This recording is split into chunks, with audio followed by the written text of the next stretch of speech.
ജ്ഞാനത്തിൻ്റെ പുസ്തകത്തിൽ നിന്നുള്ള വായന. അധ്യായം 1. നീതി ജീവന്റെ മാർഗം. ഭൂപാലകരെ, നീതിയെ സ്നേഹിക്കുവിൻ.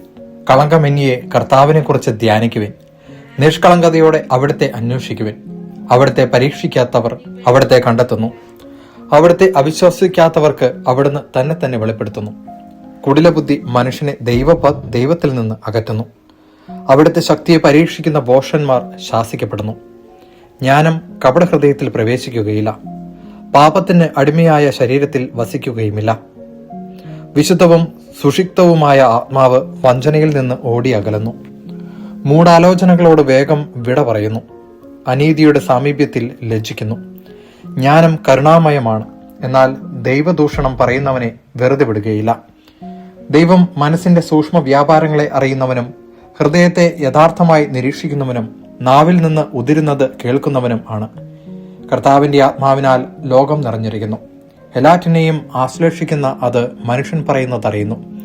ദുർഭാഷണം നടത്തുന്നവൻ പിടിക്കപ്പെടും. നീതിയുടെ ശിക്ഷ അവനെ വെറുതെ വിടുകയില്ല. അധർമ്മിയുടെ ആലോചനകൾ വിചാരണയ്ക്ക് വിധേയമാക്കപ്പെടും. അവന്റെ വാക്കുകൾ കർത്താവിന്റെ മുമ്പിൽ വരും. അതവന്റെ ദുർവ്യാപാരങ്ങൾക്ക് സാക്ഷ്യമായിരിക്കും. അസഹിഷ്ണുവായവൻ സകലതും കേൾക്കുന്നു. മുറുമുറുപ്പ് പോലും അവിടുത്തെ ശ്രദ്ധയിൽപ്പെടാതെ പോവുകയില്ല. നിഷ്പ്രയോജനമായ മുറുമുറുപ്പിൽപ്പെടരുത്.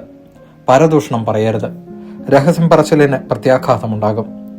നുണ പറയുന്ന നാവ് ആത്മാവിനെ നശിപ്പിക്കുന്നു. ജീവിതത്തിലെ തെറ്റുകൾ കൊണ്ട് മരണത്തെ ക്ഷണിച്ചു വരുത്തരുത്. സ്വന്തം പ്രവൃത്തി കൊണ്ട് നാശത്തെയും. ദൈവം മരണത്തെ സൃഷ്ടിച്ചില്ല. ജീവിക്കുന്നവരുടെ മരണത്തിൽ നിന്ന് അവിടുന്ന് ആഹ്ലാദിക്കുന്നുമില്ല. നിലനിൽക്കാൻ വേണ്ടിയാണ് അവിടുന്ന് എല്ലാം സൃഷ്ടിച്ചത്. സൃഷ്ടികളെല്ലാം ആരോഗ്യമുള്ളവയാണ്. മാരക വിഷം അവയിലില്ല. പാതാളത്തിന് ഭൂമിയിൽ അധികാരമില്ല. നീതി അനശ്വരമാണ്. അധർമ്മികളുടെ ചിന്താഗതി. അധർമ്മികൾ വാക്കും പ്രവൃത്തിയും വഴി മരണത്തെ ക്ഷണിച്ചു വരുത്തി മിത്രമെന്ന് കരുതി അതുമായി സഖ്യം ചെയ്ത് സ്വയം നശിക്കുന്നു.